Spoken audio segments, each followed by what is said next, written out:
दोस्तों कुछ औरतें अपने हस्बैंड के खिलाफ गलत झूठे केसेस डाल देती हैं, जैसे डोमेस्टिक का केस हो गया, डोमेस्टिक वायलेंस का केस हो गया, या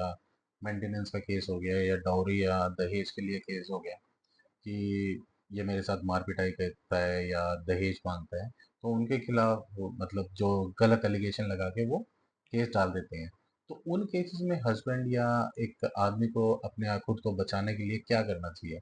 तो सबसे पहले तो वो अपने आप को उस प्रॉपर्टी में से, जो उसकी खुद की कमाई हुई प्रॉपर्टी है या उसकी एंसेस्टर प्रॉपर्टी है, खुद को उसमें से डिसोन कर ले, जिससे आपकी प्रॉपर्टी तो कम से कम पहले सबसे पहले सेफ हो जाए। उसके डिसोन करने का प्रोसीजर क्या है, उसके लिए मैं एक अलग से वीडियो बनाई हुई है मैंने, वो आप देख सकते हैं डिसोन कैसे कराना होता है। ठीक है, डिसोन कराने के बाद आप एक डेफोमेशन का काउंटर केस डाल सकते हैं, डेफोमेशन सूट का, कि वो आपकी मान हानि कर रही है, आपकी रेपुटेशन डाउन कर रही है, तो उसके लिए आप केस डाल सकते हैं। ठीक है, उसके अलावा आप सिविल कोर्ट में एक रेस्ट्रेंट ऑर्डर ले सकते हैं कि भाई ये मेरे खिलाफ जो के गलत एलिगेशन लगा के जो केसेस डाल रही है, तो जो डाल चुकी है वो तो डाल चुकी है, लेकिन अब आगे इसके आगे वो कोई गलत केस ना डालें झूठे एलिगेशन लगा के। ठीक है, उसके अलावा फिर आ जाते हैं कि हर एक स्टेट के अंदर ना एक स्टेट वुमेन्स कमीशन होता है। तो वो हस्बैंड वहां जाके कंप्लेंट भी कर सकता है कि मेरी वाइफ मेरे खिलाफ झूठे केसेस डाल दिए। तो उस पर भी वहां पे एक्शन हो सकता है, बस आपको एविडेंस देना होगा कि हाँ ये उसने झूठे केसेस डाले हैं। ठीक है, इसके अलावा फिर जब ये सारी केसेस हो जाए, तो अब आपको सबसे पहले अपने लिए ना एविडेंस कलेक्ट करने हैं, कि जैसे सीसीटीवी रिकॉर्डिंग हो गया, या कॉल रिकॉर्डिंग हो गया, या मैसेज हो गया, व्हाट्सएप चैट्स वगैरह होगी, ईमेल होगी, या किसी भी तरीके का कोई भी मतलब एविडेंस आपको कलेक्ट करना है, या कोई ऐसा आई विटनेस देखना है कि जैसे उसने कोई एलिगेशन लगाया कि भाई उस टाइम पे फला दिन पे इसने मेरे साथ ये मारपीट की थी, और उस टाइम पे आई विटनेस जो भी होगा आपका, वो उस टाइम पे वहां पे प्रेजेंट होगा उसके सामने, वो मना करेगा उस चीज को कि भाई मेरे सामने ऐसा कुछ नहीं हुआ, मैं वहां पे प्रेजेंट था। तो वो भी आपकी इनोसेंस प्रूव करता है। ये होने के बाद आपको एविडेंस कलेक्ट करने के बाद फिर एक अच्छा सा एडवोकेट हायर करना है, जो मेनली इन्हीं केसेस में डील करता हो, स्पेशली फैमिली मैटर्स में, डोमेस्टिक वायलेंस टाइप में। ठीक है,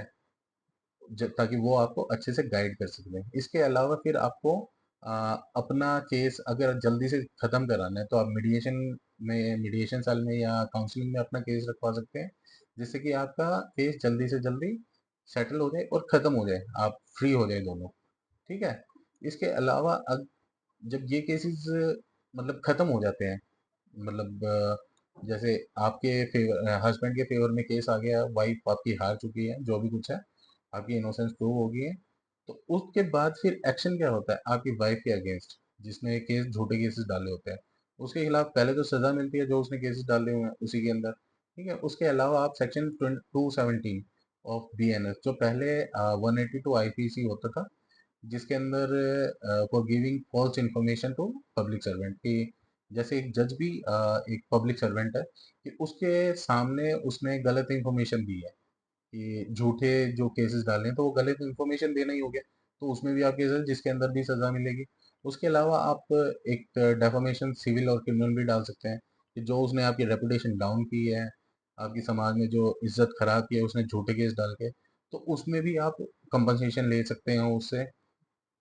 उसके अलावा आपके जो आप डाइवोर्स